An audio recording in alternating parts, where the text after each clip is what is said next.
chicken ja fakoli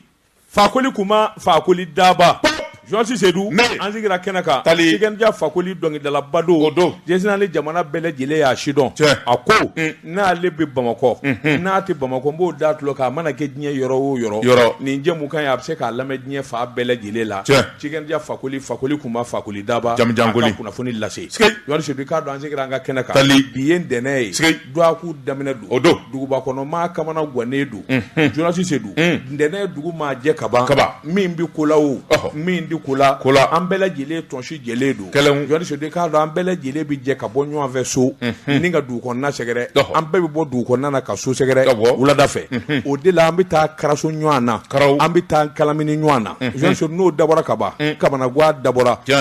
Josi Sedou k'a dɔn mobilitigi ko sira de y'ale ta ye nin sira belebele ale min ye sen naani ye a ka to ale bolo Josi Sedou k'a dɔn i b'o kamanagan na i jɔlen katakatantigi bɛna a k'i la ten i ka suma kojugu tɛmɛ ka bɔɲɛ sa ci min bɛ ne bolo y'o dɔn wa waati duman bɔ karakatantigi ti duman bɔ dɛ a b'o de f'i ye ko circulation na maa min dama ka go maa bɛɛ ye karakatantigi don ale natanda don ka bɔ so katakatani ale ni n k'i ɲininka mobilitigi bɛ mankan na tuma min ala mototigi bɛ se ka na don a cɛla tɛ bɔ aw ka fa de b'aw la o bi ko ye dugu jɛ mɔgɔ min bɛ na dugu kɔnɔna na o b'aw la de yan a ti bɔ ɲɛ wa a bɛ t'o la ambulance bɛ sin ka fiyegu k'a bɛɛ nɔɔni sans interdit fɛ k'a bɛɛ nɔɔni ka tɛmɛ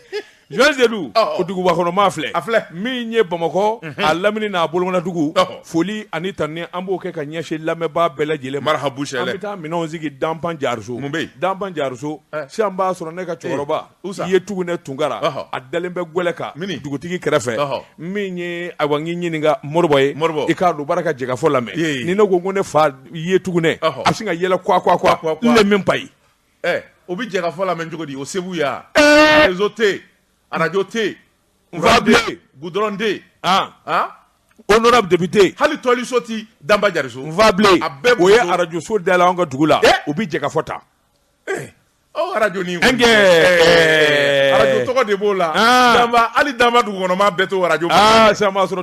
dugutigi bɛ gɛlɛ kan n'o tɛ Moribo Jariso n'o tɛ ɲankuma b'a sɔrɔ Basabugu Njiba Daba Jɛdugu Torodo Bosofala a bɛɛ kalansonen bɛ ɲɔgɔn na radio so fila k'a bɛɛ nu turu jɛgɛfɔ la radio faso ɲɛta radio La Voix de Bosofala voilà radio pirate qui n'a jamais été autorisé par la HAC. Non, j'ai eu l'autorisation de la HAC et notre partenariat avec Djegafo c'est signé par Dieudonné Dako. Josi Sedou ne tɛ ne ka programme suɲɛ dɛ Dieudonné yɛrɛ de ne ka lettre signé e ka radio kɛ yani su ka quoi e ka radio ni Manja FM est-ce que directrice y'i ka lettre signé a ɲaama dɛ Ahmed voleur de programme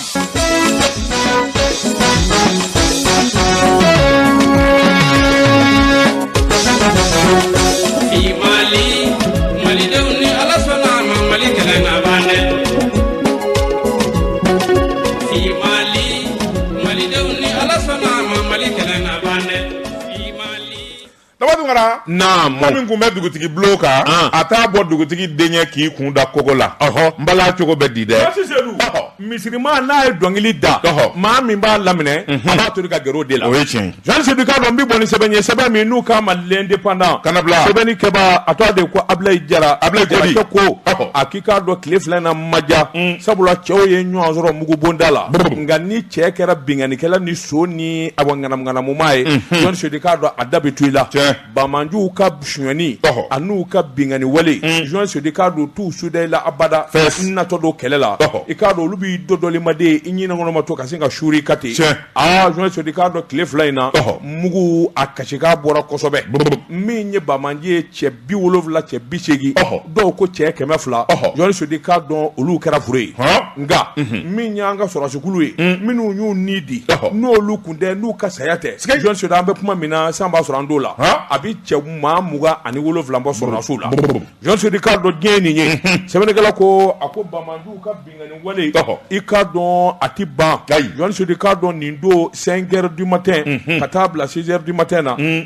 yan ka di yen ye Johan Sodi k'a dɔn min ye bamanjuw ye jihadisiw i k'a dɔn u labɛnnen ba nka a bɛ n'a fɔ u ye ko in labɛn a bɛ ne ka kalo caman bɔ doni ni bɔli jateminɛ min ni min kan ka kɛ a wulikajɔ kan ka boloda min fɛ ni an kɛra dɛsɛfɛn ye an kan k'an juru fa min fɛ u y'o bɛɛ lajɛlen jateminɛ Johan Sodi sɛbɛnnikɛla ko Mondoro sɔrɔdasi kan min bɛ yen u ye labɛn kɛ i k'a dɔn mobili blindé 2 o suɲɛnen ku d'u bolo maa caman cɛ 100 bonyanko dɔw ko ten olu bɛ moto la u kelen bɛ ka mugujugu don mobiliw la ani motow la Johan Sodi k'a dɔn awa an ka sɔrɔdasiw sigilen tɛ n'a ye koyi da fa bɛɛ lajɛlen kɛra u bolo da ye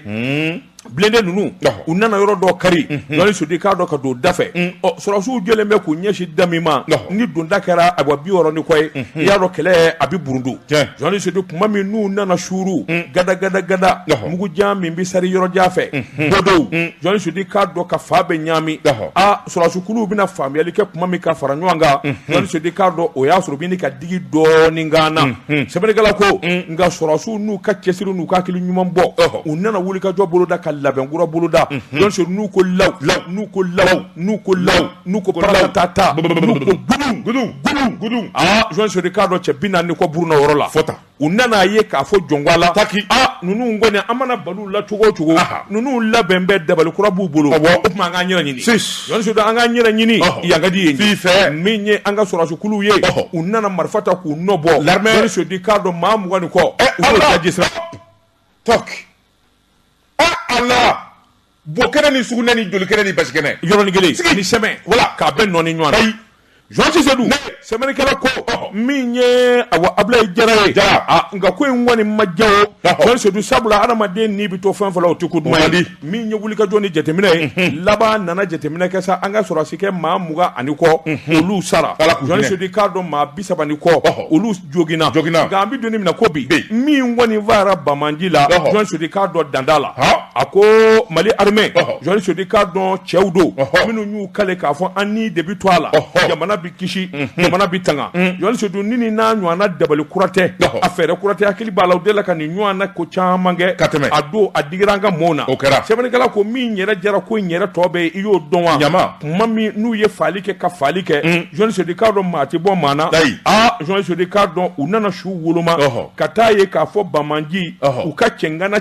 caman de tun bɛ nin ko in kɔnɔ Johan Sodi a ko n'i y'a ta k'a lajɛ min ye Ibrahima Mariam Abubakar ninnu bɛɛ lajɛlen bɛ bɔ Nigéria jamana na ninnu ye sɔrɔdasi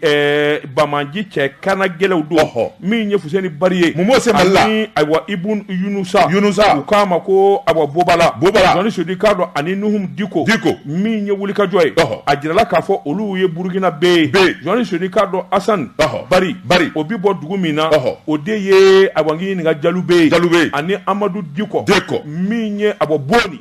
ale ye Boni ka ye sɛbɛnnikɛla ko faali dama u bɛɛ su fununen bɛ yen u su fununen dalen don yen o tɛmɛnen kɔfɛ Ag Isa alias Nasur Johan Sodi k'a dɔn o fana dajira o ye maliden ye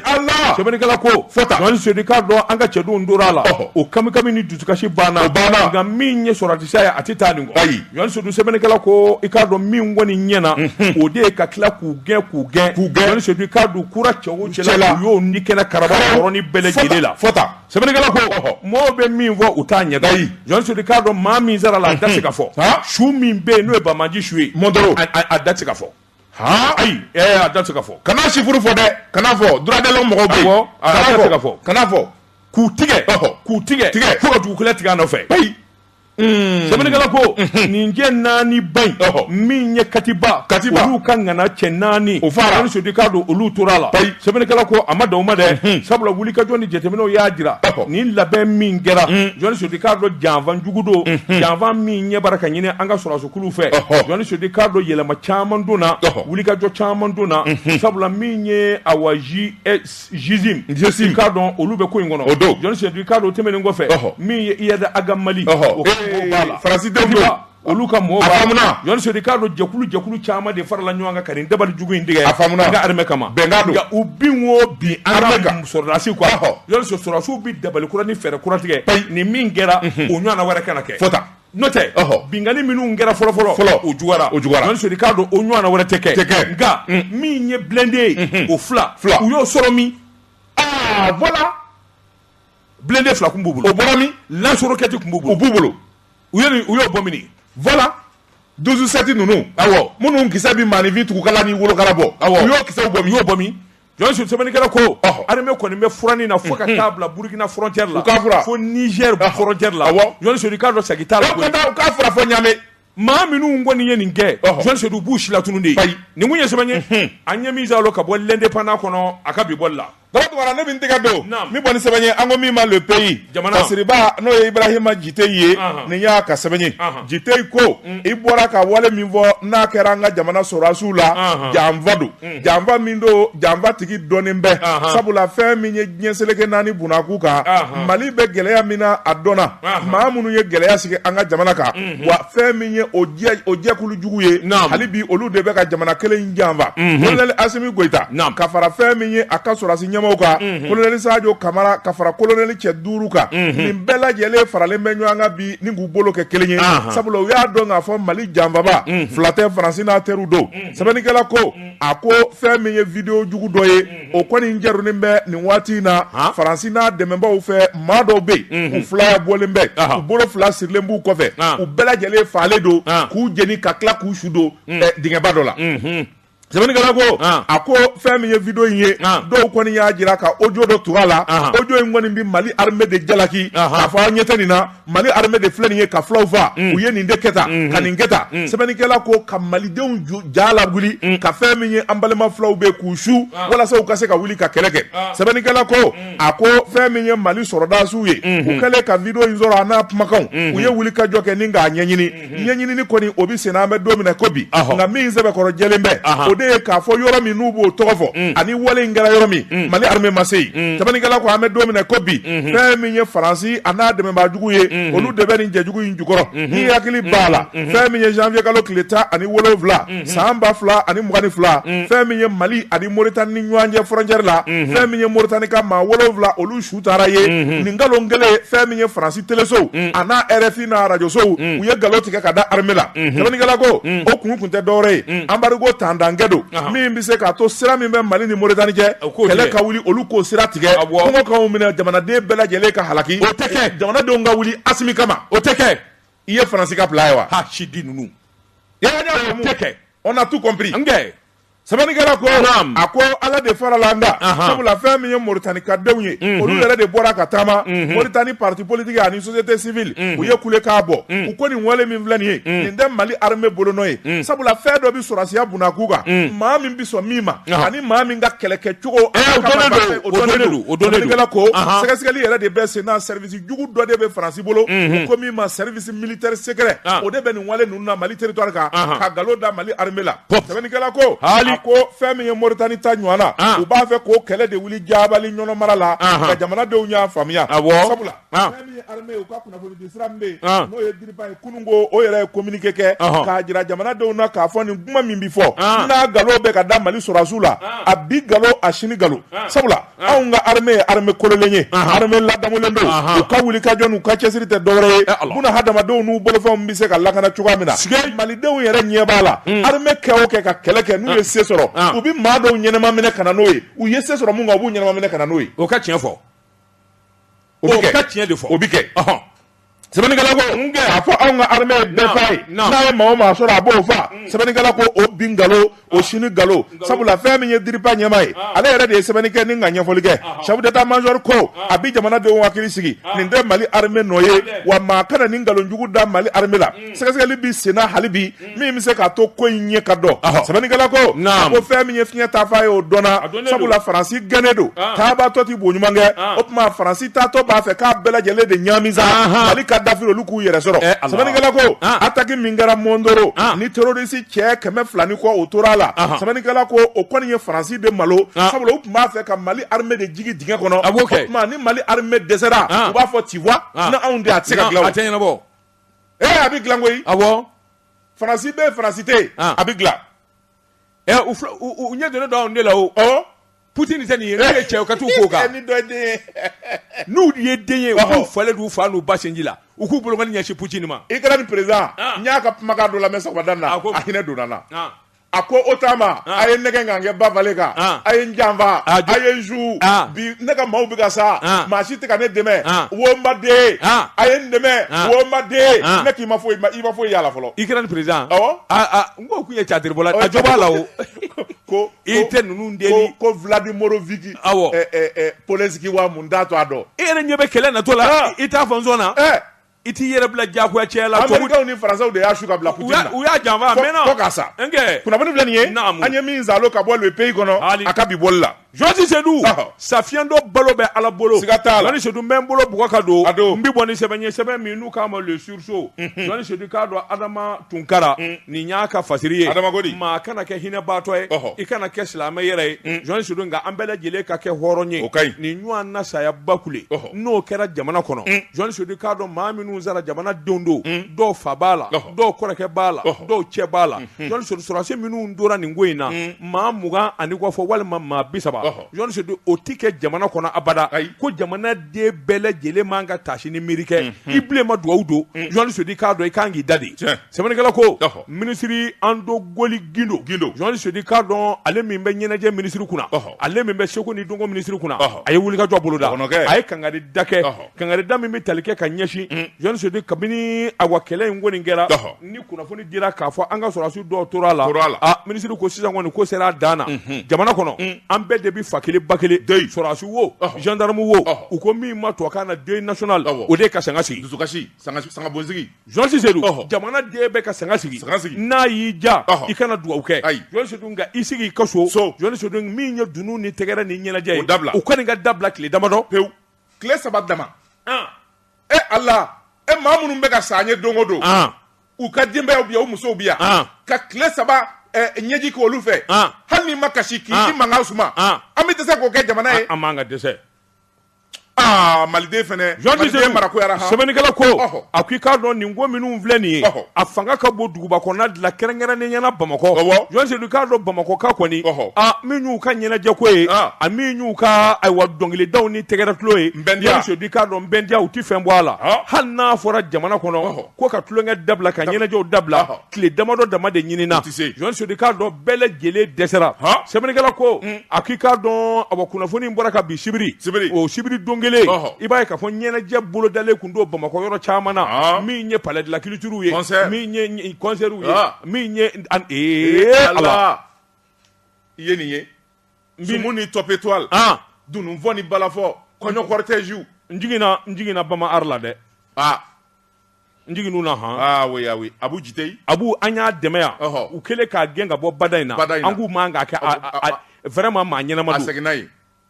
mais a fɔra ko ɲɛnajɛw kana kɛ Bamari kun kan ka kɛ Josi Sedou a ma sɔn ka bɔ a dɔgɔkɔrɔ k'a ko ɲɛnajɛ bɛ kɛ nin ye mun ye tan président ka décret kɔfɛ deuil national awɔ samedi don Bamari ɲɛnajɛ in kɔni k'a fɔra ko concert bɛ bɔ wa mɔɔw fana bɛ sɔn ka bɔ o fana na tuguni ka taa e ka lajɛ Abu Jiteyi kan'a dɔn ni Abu ko a b'a kɛ a t'a kelen to yen n'a yɛrɛ kelen bɛ se ka concert kɛ a ma ban mais non soyons sérieux jamana ba in kɔni an bɛɛ ye fa kelen ba kelen dɔ de fa sara dɔ de cɛ sara dɔ de kɔrɔkɛ sara dɔ de dɔgɔnin sara o y'a ni fili jamana de kɔsɔn ka jamana kisi tile 3 an k'an da de ka dugawu kɛ ninnu ye an ka sanga bɔ da sigi bɛɛ ka o sigi ka so nin ye mun ɲɛnajɛ minɛ ye mɔgɔw la don o don i bɛ ɲɛnajɛ la k'a wari minɛ maa ti min fɛ mankan min bɛ nin dafɛ dugu ninnu na ye Josi Sedou n'i y'a misikara Ala k'a ni silamɛw kisi misikara Jarati tɛ Bamakɔ ka an bɛ yan bila ale yɛrɛ ti bɔ a si o da fɛ Abu Jiteyi nin man diya ye dɛ mun Bamari ko y'o ye Josi Sedou ministre ko cɛ wo cɛ ye kala bila dunun na ta fila ni kala kangari dalen don min kɔni ye fa bɛɛ lajɛlen min ye lakana tigilamaaw ye u k'u tulo fɔlɔ sariyatigiw k'u tulo fɔlɔ Josi Sedou n'a fɔra ko jamana ko deuil national bɛɛ lajɛlen kan ka timɛ hali n'a sɔrɔ maa min tɛ bɔ Montoro n'i sigilen bɛ Bamakɔ yan cɛw dɛsɛra jamana ye cɛw an kan k'olu sukasi kɛ Josi Sedou k'a dɔn o de ɲɔgɔn tɛ a ko n'o kɛra a bɛ kɛ sababu ye Josi Sedou k'a dɔn jamana den fasoden ɲumanya ani ɲɔgɔn Amadou ni ɲɔgɔn bonya dɔ bɛ fara kan nin kun ye sɛbɛn ye an ye min bɔ surso kɔnɔ a ka bi bɔli la dabatugara ne bin tɛgɛ don ni kɔni sɛbɛn ye an ko min ma Azalaï Express fasiriba n'o ye Albert Maïga ye nin y'a ka sɛbɛn ye Albert ko a ko a kadina tɛ dabila diɲɛ nege tɛna kɔ docteur Choguel ko k'ala Maïga n'a ma jija a bɛ to a kelen na sabula ni misi pa biriba kunna a to a de bɛ kɛ cɛ sozoronen M5 RFP u ye réunion dɔ kɛ alamisa don réunion in Choguel ko k'ala Maïga a kun bɛ jɔnna sigi la e ko sigi in diyara la de a yɛrɛ y'a ka blokiba gosi ka wuli ka taa a ka sira fɛ a jo Isaï dit M5 de ko don M5 ye diɲɛ wuli don wa n'i y'a mɛn Choguel sɛli M5 non an ma se o yɔrɔ ma sa sɛbɛn in kalan ye sa i tɛ dabɔ ne na i y'a mɛn M5 Choguel MPR était mort ici non maa bɛ se ka maa dakan minɛ i na maa de bɛ se ka maa dakan minɛ nka M5 Ala y'i da min kama i bɛ taa k'o da M5 grâce à M5 sa dɛ i kan ka fɛn ɲɛfɔ n ye a ko mun sɛbɛn ko sɛbɛnnikɛla ko a ko n'i y'a ta k'a lajɛ fɛn min ye ko in ye a ma kɛ gundo ye M5 comité stratégique u ye wele bila Choguel ko k'ala Maïga ma heure 5 a sigilen bɛ camancɛ la dɔw bi kuma a kan dɔw b'a ɲɛfɔ e ye nin kɛ tan e ɲinɛna dɛ e bɔra anw de la anw de y'i sankɔrɔta ni ka kɛlɛ kɛ walasa i ka se ka jɔyɔrɔ in sɔrɔ e b'anw lagosi cogo jumɛn na i b'anw bila bolo kɔfɛ mun na munna e kɛlen bɛ ka ko in bɛɛ bɛn i kelen ma i tɛ fɛn di maa ma mun de kɛra ne ko i y'a mɛn M5 RP o i y'a mɛn a wuli ka jɔ ka kɛ n ko cɛ dɔ de bɛ yen o y'a tu tigɛ o ma bɔ a la bi wa Imam Dicko a fanga n'a bonya Imam Dicko tɛ wa non Imam taara misiri la non oui c'est vrai j'ai posé une question non je suis d'accord alors o b'a la bi wa Imam ye baara di ninnu de ma ka taa je t'ai posé une question a b'a la bi wa a t'a la mierda wayi sɛbɛn fɔ n ye Issa Kawjimi yɛrɛ bɔra la o numéro 10 bɔra la Clément Dambélé bɔra la ni bila les cerveaux bɔra la Abubakar Sidiki Fama bɔra la alors e dugu tɛ M5 ye nin bɛɛ tɛ M5 ye wa olu taara minɛ u da ma bɔ a la pewu wa u bɔra la mais non n'a fɔra ko nin bɛɛ ta n'o ma maa min fa Jean Sodi bi to a la o ye tiɲɛ u ka Choguel to ye Dakar don awɔ sabalikɛla ko Dakar min mana k'a ye M5 kɔni u n'u ta tere juguya f'a ye sabula olu n'u ta ti sa sabalikɛla ko a ko fɛn min ye M5 ŋanabaw ye olu tun bɛ kɛnɛ kan sabula Choguel sigi fura dama ka se binna fɛn min ye tigɛlumani ye a y'o ta ka M5 ŋanabaw sɛgɛrɛ maa minnu bɛ yen n'olu dati bara kɔnɔ n'olu y'a piye ale fɔ Choguel ye f'u daji bi sera a kan Mohamed Ali Bacili i y'o dɔn o yarɔ o da kɔni foyi ti bala o da la o ye i da ɲɛsin a ma f'a daji bi sɛrisɛri Choguel kan Cheikh Umaru Sissogo o dusu ka bon madame Sika Jatuso o dusira a ko nin bɛɛ lajɛlen y'u da sago de fɔ Choguel ma a ko n'i y'a mɛn e Choguel bi i bi premier ministre y'a fɔ ala ni M5 sababu a ko Choguel kɔni u y'u da sago de f'a ma Choguel ko a ye kuma di a mi kuma u ko yan dɛ tu parles pas pas de commentaire tu parles pas ici ne ko i y'an ka kuma mɛn wa i m'a mɛn Choguel ko a y'a mɛn a ye gulokiba cɛ ka bɔ e bɔra ka ni maa minnu tɔgɔ fɔ ninnu ma ŋaniya kɛ jamana kɔnɔ o tɔgɔ ma bɔ wa o kɛra j'ai beaucoup de respect pour cette grande dame Madame Sika Jatuso c'est une grande dame une dame de fer mais bi t'a ka don ye non mais elle a fait la lutte ni diɲɛ yɛlɛmana mais a ye lutte de kɛ Madame Sika Jatuso ni diɲɛ yɛlɛmana i b'i yɛlɛma a nɔfɛ elle est du mouvement démocratique a ye lutte de kɛ maa minnu nana ni démocratie ka Musa Kɛlɛ a visage découvert pour la première fois mun de ka taa don a tɔgɔ bɛ fɔ bi wa a binna a ma bin dɛ a tɔgɔ bɛ fɔ bi chaque chose a son temps ça a son temps Mohamed Ali Bacili il a été l'un des ministres plus côtoyés Mali kɔnɔ ka tɛmɛ IBK ka tɛmɛ bɛɛ kan a kun makadi a makadi a ka kuma ka kɛnɛ mais a bɛ cogo di bi a ka yele fara alors n'i ka yele fara Ala de b'a minɛ u ka Choguel to ye sa dɛ ale de ye Choguel ka yele minɛ a Bilhak M5 de ye Choguel ka yele minɛ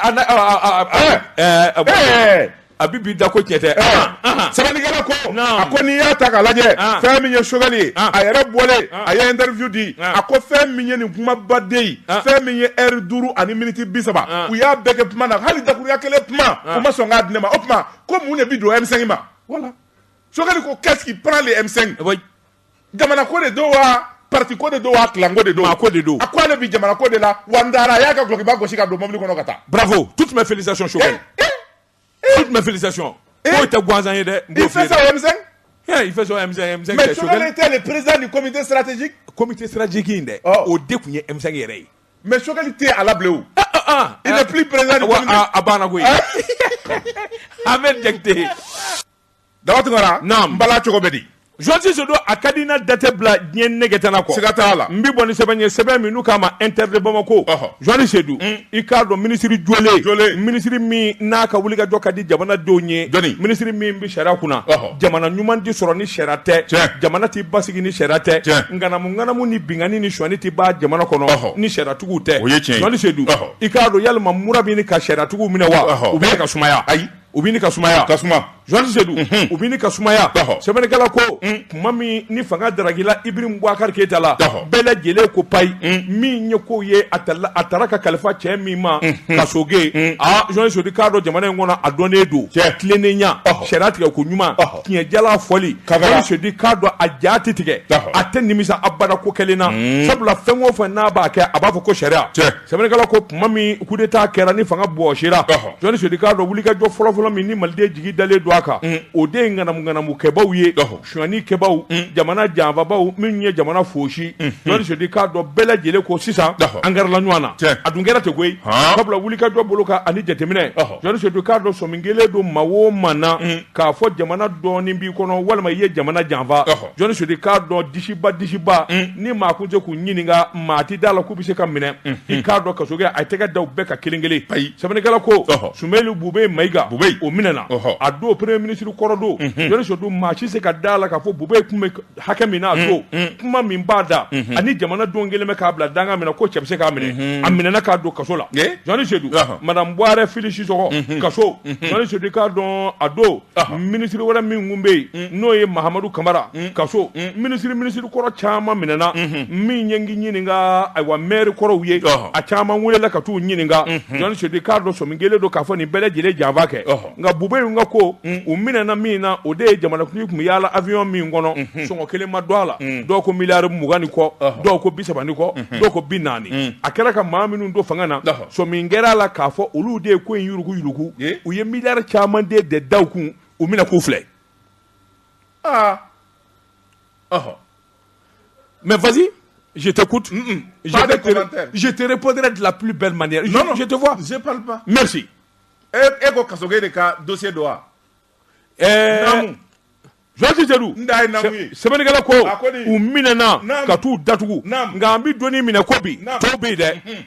dɛ warijunaw bɛ yen dɛ ti pas là qui warijunaw tɔw bɛ yen journaliste Seydou ninnu minɛ furadama ka n'a bila bi la an ma cɛ giriman wɛrɛ to a mɛn k'o minɛna fɔlɔ o tuma kasoge n'a ma wulikajɔ boloda ni ka kilisi kura fiyɛ journaliste Seydou k'a dɔn u bɛ ka dabali min ɲini ka s'a la sabula an bɛ donni minɛ ko bi journaliste Seydou k'a dɔn awɔ o tile o ye hakilina caman de bɔ k'a bin waridunko ni awɔ ŋanamu na journaliste Seydou k'a dɔn jamana min kɔni ye hakilina kura ye ani suɲɛni kuraw bɛ boloda don o don min ye ɲɛmaa kuraw ye i directeur wo journaliste Seydou k'a dɔn i ministre wo i k'a dɔn ka taa se o n'a ɲɔgɔnna damanda hali kɔsɛbɛ u b'a fɔ INPS directeur ko 54 a sara kalo la o hɛrɛ INPS directeur kura in tɔgɔ di de e tɛmɛna ye ne ko i yɛrɛ kɛ lalatɔ i bɛ nin ɲɛdɔn bɛɛ ye n bɛ mun ɲɛdɔn mais je n'ai rien à dire le nouveau directeur de l'INPS 54 millions par mois je dis je n'ai rien à dire ah bon ok d'accord kasoge ka dossier de t'e bolo wa taa n'a ye oui, j'ai compris. Quoi? Toi, ton problème, c'est Kasogi. Non. Attention, je n'ai pas de problème. Mon problème, c'est qui t'a dit que j'ai un problème? Je n'ai pas de problème. Jean Seydou, min ye Kasoge, jamanaw ɲɛmaa dalen don a la, jamanadenw yɛrɛ dalen don a la. Jean Seydou n'a ma wuli ka jɔ wɛrɛ boloda, warijunaw ma ban dɛ, sunba kulew dalen don hali bi ayiwa jamana kɔnɔ. Min ye o kile ye, o ye sɛbɛnfura kura minnu bɔ, ŋanamumaw ni suɲɛnikɛlaw kan, jamana nangarabaw kan. Jean Seydou k'a dɔn tile 2 nan an b'a fɛ ka ko kura mɛn. Nin kun ye sɛbɛn ye, an ye min bɔ interdit Bamako kɔnɔ a ka bi bɔli la. Éclairant. Awɔ. Dama tuma ne bɛ n tɛgɛ don o bɛ kɛ ni sɛbɛn ye an ko min ma la colonne fasiriba n'o ye ST ye an ko min y'a ka sɛbɛn ye min ma journal tɔgɔ la colonne la colonne ŋuna jɛ wa awɔ naam Fasiriba n'o ye ST nin y'a ka sɛbɛn ye ST ko a ko fɛn min ye Sumelu Bube Mayiga a ka kɛnɛya ko a n'a bilali ko a ka se ka taa furakɛ jamana kɔ ka fɛn min y'a furumuso ye a kumana a ko n'i y'a ta k'a lajɛ Sumelu Bube Mayiga a minɛlen bɛ a bi kalo 6 bɔ furumuso in kɔni a ye sɛbɛnni kɛ n'o ye Madame Mayiga Binta Yatasa ye Binta kɔni ye sɛbɛnni kɛ Binta ye sɛbɛnni min kɛ a ma ci daba ma a y'a ci jamanakuntigi de ma n'o ye colonel Asimi Goita ye k'a da Asimi kulo kan k'a fɔ ale ni a ka miiri a ka hinɛ a ka makari sabula ale furu cɛ bana de b'a la bana in ka jugu kilo 23 bɛɛ dɔgɔtɔrɔw y'a pesé a y'o de perdu sɛbɛnnikɛla ko a ko Sumelu Bube Mayiga bana digilen b'a la a pasalen bɛ fɔ k'a kɛ dɔnbalafili ye o tuma min ka ɲi ma n'u t'a fɛ k'a ni kɛnɛ karaba u ka teliya la u k'a bila a ka taa furakɛ Faransi min bɛ se k'a to a ka tila ka segin ka na jamana kɔnɔ sɛbɛnnikɛla ko fɛn min ye furumuso in kɔni ye a ye nin lettre de ci ni k'a ci jamanakuntigi yɛrɛ ma n'o ye président Asimi Goita ye sɛbɛnnikɛla ko a ma da o dɛrɛ ma a ye sɛbɛnni kɛ ni k'a ci ministère de la santé ministère de la justice n'o ye sariyatigiw ye Premier ministre k'a da bɛɛ lajɛlen kulo kan Sumelu Bube Mayiga a banalen bɛ bana in kɔni ka jugu a bi kalo damadɔ bɔ kule k'a bɔlen bɛ sanga ni waati sabula kiliniki dɔ bɛ an ka jamana kɔnɔ u taara lada ye k'olu k'a furakɛ dɔgɔtɔrɔw kɔni bolo dɛsɛra co olu yɛrɛ labanna k'a fɔ k'a ti ɲɛ fiyewu fɔ a ka bila ka taa kɔ kan a ka taa furakɛ sɛbɛnnikɛla ko a ko Sumelu Bube Mayiga fɛn min kɔni ye kiri ye a ma tigɛ fɔlɔ koyi sabula n'i y'a mɛn tubabukan na présumé innocent o don o kɔrɔ ye a bɛ se ka k'a ye komi a tɛ se ka k'a ye fɛn min ye Sumelu ye n'a condamnelen tɛ k'a fɔ fɛn min kɔni ye jamana ye a b'a fɛ ka basi s'a ma jamana sɛbɛn bɛɛ lajɛlen na ni nin n'a ɲɔgɔnna bana y'i sɔrɔ i bɛ taa furakɛ nka fɛn min kɔni ye danganiya ye o bi da i kan n'i furakɛla n'i nɔgɔyara i bɛ tila ka na sɛbɛnnikɛla ko fɛn min ye Sumelu Bube Mayiga ye a furumuso a n'a denw olu kɔni u bɛ maɲumako bɛɛ lajɛlen de la jamana faamaw ani kiiritigɛlaw k'u deli min bɛ se k'a to u fa ani u furukɛ hinɛ bɛ se ka k'a la cogoya min na a ka taa furakɛ ka na Sumelu Bube Mayiga ye cɛ min ye danbetigi don cɛ gɛlɛn don k'a fɔ ko nin bi k'a taalen minnu ye telimani ta ka kɔsɔkɔsɔ digi Sumelu t'o cɛ ye sɛbɛnnikɛla ko a ko Sumelu bɛ min ɲini o de y'a ka kɛnɛya n'a kɛnɛyana a bɛ segin ka na bila kiiri ka danganiya la nin ye an ye min bɔ la kɔlɔmu kɔnɔ a ka bi bɔli la ko jɔnni ye sɛbɛnni kɛ Sumayila Tera ayi ko jɔnni ye a muso jumɛn ye lettre kɛ ko Madame Mayiga Binta Yatasa ye voilà n'i ye ko kɛ ka ɲɛ i bɛ lamɛn don dɛmɛna Binta Yatasa yɛrɛ bolo se ka d'a kan on parle de journaliste ye min sɛbɛn de fɔ ayiwa min mana kɛ ka kɔrɔ anw tɛ ɲinɛ koyi i bolo don sa i bolo don tile gannen don a la tiɲɛ yɛrɛ la tile gannen don a la n kɔrɔkɛ man kɛnɛ lettre de cira Asimi ma a ma cɛ ma lettre ma ci ma a cira Asimi de ma adamaden i mana kɛ cogo o cogo miiri n'i ko dugu dɔ ka jan dugu wɛrɛ b'a kɔfɛ tile gannen don maa si kun n'a dɔn ko bibi se i bɛna su ko an na Allah bolo don Allah n k'i bolo don jɛlen de ti ɲɛ n ka kuma wa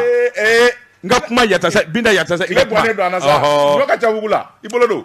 Jɔnji Seydou ne bɛ n bolo bugɔ ka don n bɛ bɔ ni sɛbɛn ye sɛbɛn min n'u k'a ma le témoin o don sɛrɛ maa min ye sɛbɛnni kɛ a tɔgɔ de ko Amidou Keita Amidou ko min ye jamana nafolotigibaw ye u ka jɛrɛjɛkulu i k'a dɔn wulikajɔ ani hakilina kura Conseil national patronat du malien CNPM Jɔnji Seydou k'a dɔn a bilama a gɛlɛyara fo k'a fɔ k'a to ten a bila n t'a bila Jɔnji Seydou k'a dɔn nɛgɛ kalama tɛ n'o tɛ i b'a fili canjala k'i yɛrɛ ɲini sɛbɛnnikɛla ko a ko in gɛlɛyara u ni ɲɔgɔn cɛ ɲɛmaa min kun sigira ɲɛmaaya la n'o ye Jaje u dɛsɛra ka fara Jaje la a k'a ka baara kɛ kalo 18 u b'a nɔfɛ su man di tile man di Jɔnji Seydou k'a dɔn ayiwa jɔyɔrɔ ko kɛlɛ kɔni o ti ban u nana don ko la sa ko min yɛrɛ kɔni ti ban don o don kiiri kura don o don mankan kura don o don wulikajɔ kura Jɔnji Seydou k'a dɔn ayiwa maa hakilimaw nana miiri kɛ ka jateminɛ kɛ nin ko in bi dangan min na an t'a bɛɛ lajɛlen dakolo di k'a filenkolon di ka segin a kan wa Jɔnji Seydou e ko u ma laban ka so masadi sabula min ye conseil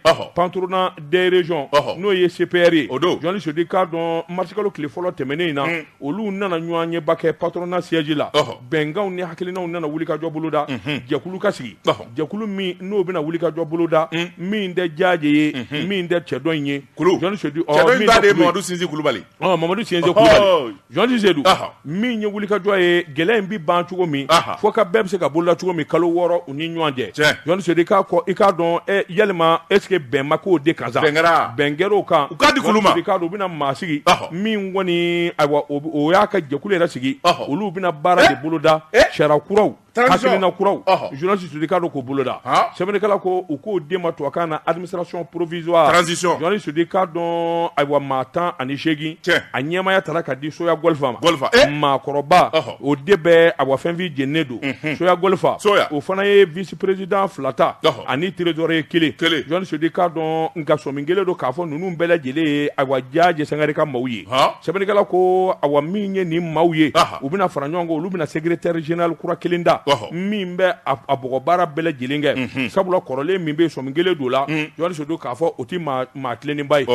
u kɔni y'a fɔ ayiwa fɔcogo la sa nin ko in kɔni ayiwa a bɛna kɛ ko jɛlenba ye sabula min ye soya golfa ye a y'a jira k'a fɔ ale tɛ ɲɛmaya ɲini journaliste do k'a dɔn a tɛ kɔmaya ɲini nin baara in ni nin banna ale yɛrɛ b'i nin bɔ fɛn bɛɛ la sabula dɔ kɛra journaliste do k'a dɔn min bɛn kɛra min ka sariya la min ye soya golfa ye a n'a ka vice président 2 ninnu si tɛ ɲɛmaya ɲini ni voto bɛ kɛ wa baara in u kan k'a kɛ k'a gun ka taa bɛn kalo 6 ma journaliste do k'a dɔn u bɛna jateminɛw kɛ sarakisɛ minnu bɛ yen bɛnkan sɛbɛn minnu bɛ yen hakilina kura minnu bɛ yen fɛn o fɛn n'o ye gɛlɛya ye o sɛbɛnfura yɛlɛma bɛna k'o kan u bɛna ɲɔgɔn ye kura belebeleba boloda o tuma bɛɛ bɛna sigi an sɔn na walima an ma sɔn o ma journaliste do o tuma ɲininkali yɛrɛ de bɛ kɛ sa min ye ayiwa Jaaje Sangare ka taa se cɛ dɔ in ma a tɔgɔ ye di Mamadu Senze Kulubali yalima ɲininkali bɛna kɛ yalima ayiwa voto kuraw nata yalima ninnu bɛ yamaruya u kan ka bɔ a nɔfɛ wa u bɛna u 2 n'u kan ka kɛ candidat walima u ka kɛ candidat ye nin bɛɛ lajɛlen bɛ sɛgɛsɛgɛ journaliste do mankan kɔni bɛ duga cogo min u bɛn'o de fɔ nin kun ye sɛbɛn ye u k'u 2 bɛ sen bɔ a la an ye min bɔ le témoin kɔnɔ sɛrɛ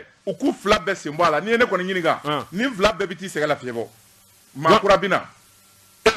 journaliste do n'i ye mankan cayalen i b'a sɔrɔ ko baara ka ɲɛɲini Tezara premier dan min ka kow ɲɛɲini Tezara premier dan Daba Tunkara ni k'i bɛ bɔnbɔ wusu ni kunkolo jenina i b'i sigi ye a siga t'o la bala cogo bɛ di journaliste Seydou sɔgɔsɔgɔ n'a labanna fɔɔnɔ ma journaliste de k'a dɔn olu man jan ɲɔgɔn na o ye tiɲɛ journaliste de k'a dɔn n bɛ n bolo bugɔ ka don ni ka bɔ ni sɛbɛn ye sɛbɛn min n'u k'a ma l'indicateur de renouveau o don sɛbɛnfura nin y'a bolo ko siɲɛ 3,000 500 ani siɲɛ 11 a ye dɔ kɛ maa min ye sɛbɛnni in kɛ a tɔgɔ de ko Marakacɛ Dawu Alhaji Marakacɛ Dawu ko a ko i k'a dɔn ni Ala jɛna n'a ye min ye ɲina i mura ka taa fara hiji kan a bɛ kɛ min ye kunnafoni jɔnjɔn ye a sɔrɔla ka bɔ Saudiya i k'a dɔn faamaw fɛ yen u y'a jira k'a fɔ an bɛ ka san 2 bɔ min ye maganda ye a gɛlɛyara fo ka fɔ k'a to ten banajugu Ala gɔngɔli min n'a tun bɛ diɲɛ na Covid 19 o de kɛra sababu ye k'a bɛɛ lajɛlen dala sa Covid banna min kɔni ye wulikajɔw ni jateminɛ ye Covid kɔni a jɔda tɛ bilen a banna sunkalo la mɔgɔ bɛ taa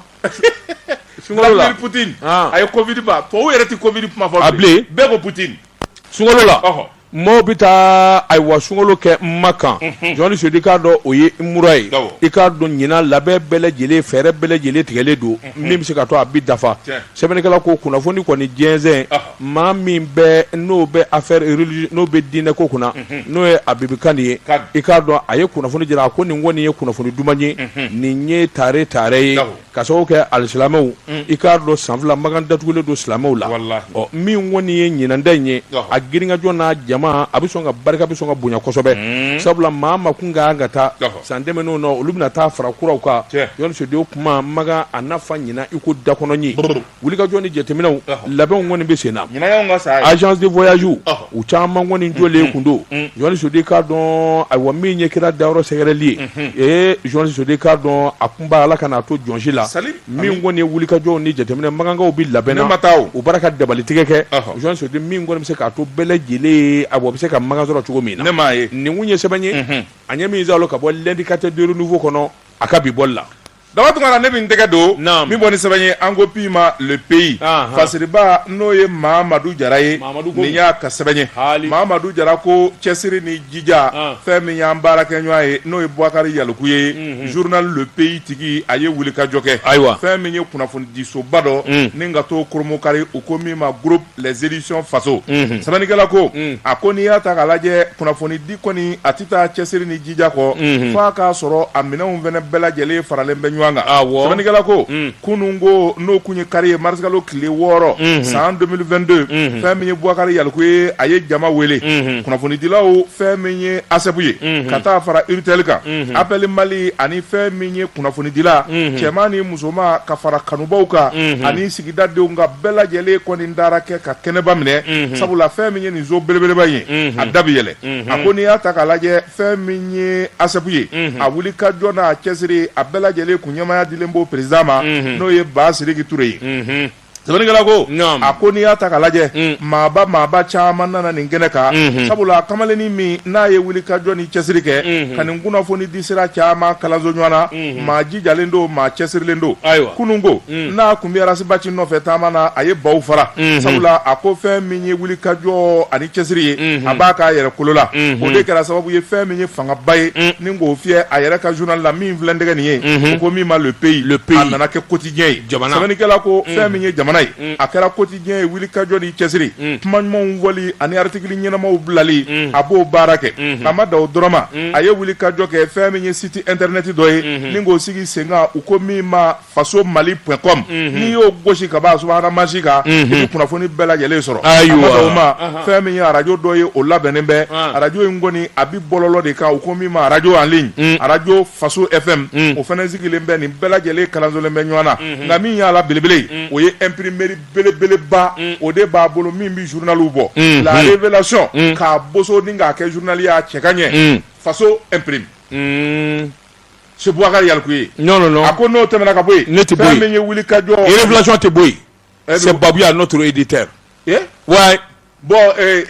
Yaliku ye ka image ka ɲi sisan a ka ɲi ni Babouya ta ye mais le prix le prix tu cherches le moins cher. Yaliku ye kɔni ka image ka ɲi. J'ai demandé le prix. Le prix. Voilà. Je vais demander le prix. Voilà, merci. Mais Yaliku ye ɲininka a ka prix fɔ. D'accord. Il n'a pas de problème. N'i taara a b'a bouillé fu. I bɛ angiri wari dɔrɔn de a b'a bouillé fu. Ayiwa naam. Sɛbɛnnikɛla ko a ko n'i y'a ta k'a lajɛ fɛn min ye Boubacar Yaliku ye ka fara fɛn min ye a ka directeur kan n'o ye Gindo ye a ye maa de fara a yɛrɛ kan minnu bɛ se k'a dɛmɛ baara in na sɛbɛnnikɛla ko cɛ gojo caman de b'a bolo i n'a fɔ Burama Gindo n'a ɲɔgɔnnaw denmisɛn caman bɛ a kɛlen bɛ k'olu bolo don baara la fɛn min ye imprimerie journal ka fara fɛn min ye sɛbɛn nafama caman kan ni Boubacar Yaliku ye n'i y'a d'a ma o yɔrɔnin bɛɛ teliyala u b'a boso ni k'a d'i ma sɛbɛnnikɛla ko a ko fɛn min ye Boubacar Yaliku ye a kalikan ye kunnafoni di a bɛ se ka segin a minɛ kɔnɔ cogoya min na maa minnu bɛ yen n'olu ka baara ye kunnafoni di ye olu de n'a cakɛdaw ka kan wa an kan ka ɲɔgɔn dɛmɛ de maa wɛrɛ n'o ye julaw ye u kana sen don an ka secteur la o de bɛ kɛ sababu ye ni k'an ka baara tiɲɛ a ka nin kununko dayɛlɛli a kɛra nisɔndiya belebeleba ye sabula fɛn min ye kumaw ani foliw tɛmɛnen kɔfɛ ka bɔ yen ntolandalaw olu taar'u bila u fila ni dɛbɛ la nisɔndiya ani badenya ntolanda o kɛnɛw sigira min n'a ɲɛmaaya kun dilen bɛ fɛn min ye commune Kalabankɔrɔ commune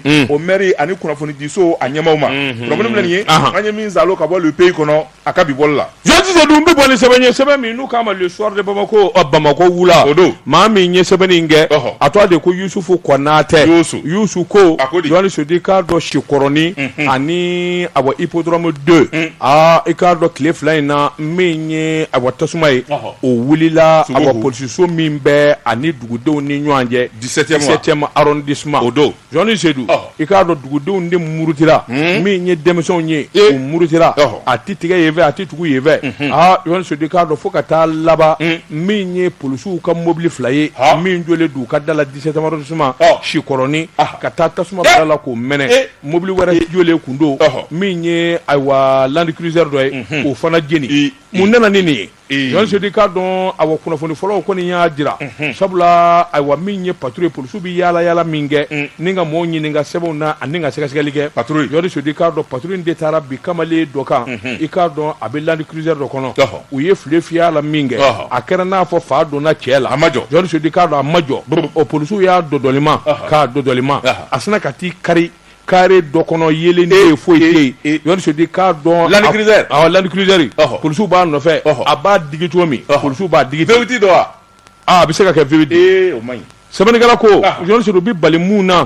Allah i k'a dɔn waliden cɛmisɛnnin den fitinin dɔ san 13 o t'an bɛ ci la ayiwa butiginin dɔ la a bɛ se ka don u ka so i k'a dɔn mobili in sina ka n'o fura hali cɛnin maa nɛn nɔ a sara yɔrɔnin kelen a sara yɔrɔ bɛɛ sɛbɛnnikɛla ko dugudenw kɔni caman de ko polisiw ka mobili de y'a ta nka ɲininkali kɛlen polisiw ka sɛgɛsɛgɛliw y'a jira k'a fɔ min ye Land Cruiser kun bɛ min nɔfɛ o de ye kamalen cɛnin fitinin ta ni k'a fa Jean Sodi k'a dɔn a kɔni kɛra dusuma kasara de dusuma kasi de i k'a dɔn a bɔ sigidalamaw ma min ye Sikɔrɔni ani hippodrome 2 dɔɔni mun kɛra mun de bi yan Jean Sodi k'a dɔn u tora ka kuma fɔ ɲɔgɔn ye jama dimine de sera ka bɔ ten k'u kun da u ka polisiso kan min ye 17e arrondissement ye polisiw ye jamakulu nata jama fɛrɛnda u ye marifaw bɔ k'a titi sanfɛ po u y'a ye k'a fɔ u tɛna fɛn ye n'u dun m'u cogo dɔn u bɛna dɔ fara ko yɛrɛ ka ko gɛlɛya kan polisiw labanna don n'u ka polisiso kɔnɔ sa k'u ka daw suwa daw suwalen mobili minnu jɔlen bɛ da la John Sodi k'a dɔn jama fɛrɛnda sina ka na tasuma bila o la dimine polisiw ka mobili k'a jeni Land Cruiser k'o fana jeni sɛbɛnnikɛla ko a mana tigɛ da o da la ko in kɔni bɛ ɲɛɲini sabula faamaw y'a jira k'a fɔ min b'a ju la o bɛ ɲɛɲini John Sodi k'a dɔn Land Cruiser tigi a yɛrɛ labanna ka mobili fili i k'a dɔn a n'a kɔnɔmaw u y'u digi u sen la awɔ polisiw kɔni m'a dabila koyi sabula npogotigini dɔ tun bɛ mobili in kɔnɔ u y'o minɛ telefɔni 2 tun bɛ mobili in kɔnɔ u y'o fana minɛ Jean Sodi k'a dɔn n'a sɛgɛsɛgɛ Land Cruiser tigi ni muso de kun don wa a muso dɔ kɔni b'a kɔnɔ a muso don sabu a sunguru don o m'o fɔ voilà Jean Sodi k'a dɔn awɔ olu kɔni minɛna polisiw kɔni bara ka sɛgɛsɛgɛli boloda nka an bɛ donni min na ko bi Jean Sodi k'a dɔn awɔ syndicat autonome de la police Jean Sodi k'a dɔn olu kumana polisiw ka jɛrɛjɛkulu caman bɛ olu kumana laadatigi minnu bɛ yen ani awɔ komini yɛrɛ ɲɛmaw olu bɛɛ lajɛlen kɔni bɛ wuli ka jɔ la ko in kɔni bɛ se ka dalasa cogo min na a kana taa kɛ a dama mankan wɛrɛ ye i k'a dɔn sigidalamaw ani polisiw ni ɲɔgɔn cɛ nin kun ye sɛbɛn ye an ye min bɔ soir de Bamako kɔnɔ Bamako la